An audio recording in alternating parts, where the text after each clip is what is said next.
Brendan Mann. Weak points. All right. As I mentioned, this is year one of a Dynasty League. Just did the startup with the rookie draft. We have some Devy players. We have some veterans. We have some youngsters. We have a nice mix here. So how do we evaluate this roster? Number one,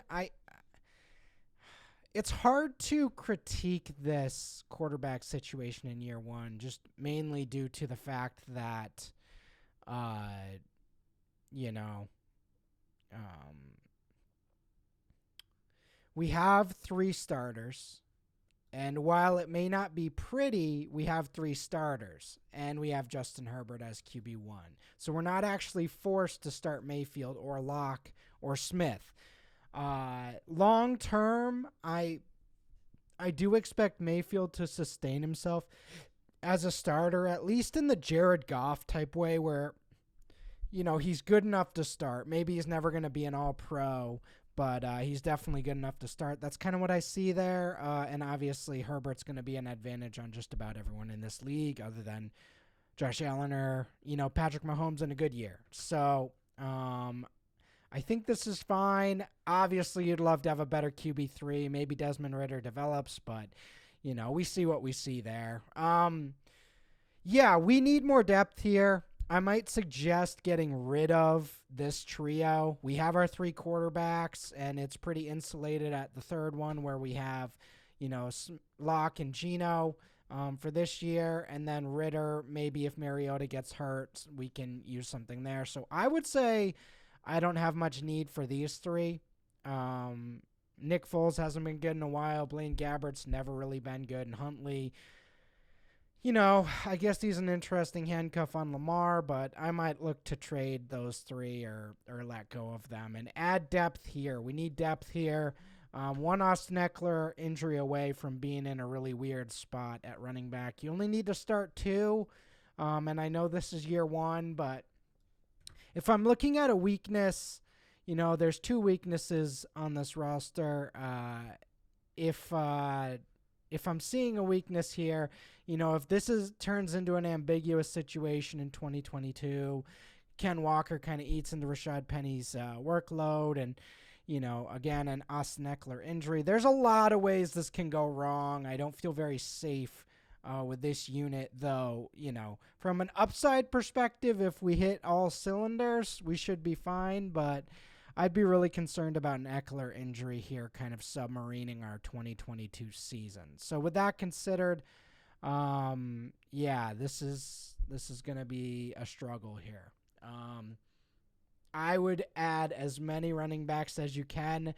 If you can add three more here, I would. Even guys that are gross, Isaiah Pacheco, Chris Evans, Eno Benjamin, guys like that.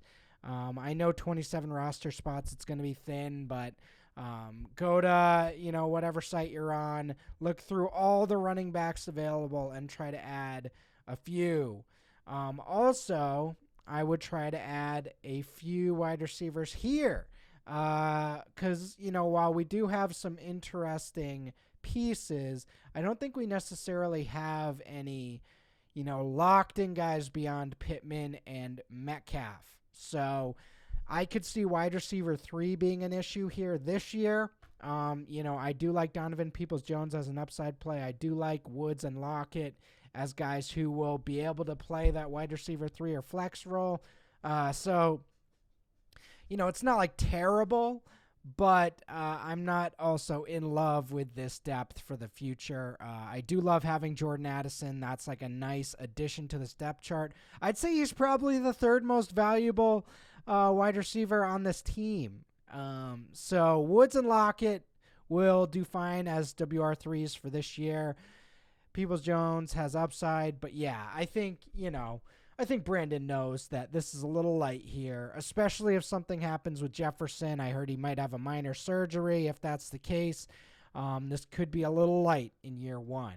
So that's the other side. Like, I do like some of these guys, but the bear case here, like the case of things going wrong, I could definitely see this not quite working out.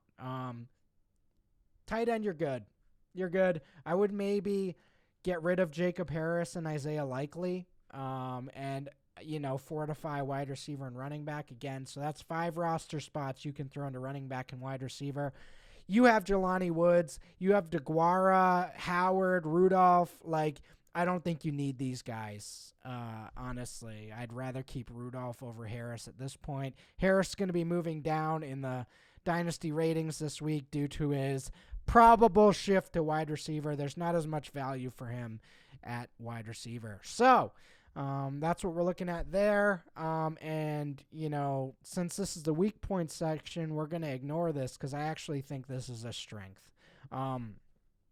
And also another reason to not need Likely or Harris is that you have Michael Mayer. You don't need developmental pieces because you already have a locked-in piece for next year. So even a guy like DeGuara, I would be loading up on running back and wide receiver here. 27 roster spots. You can make some moves here. So that's kind of what I'm looking at. Again, final grade, I gave it a B+, a B for the overall roster, but with Michael Mayer, Jordan Addison, and some of these guys, I'm giving it a B+. I'd imagine this will end up being an A- by next year, but, B+ for now. Do think it's a contender for this year, like some of the young pieces, and overall, we're in a good spot. So shout out to Brandon.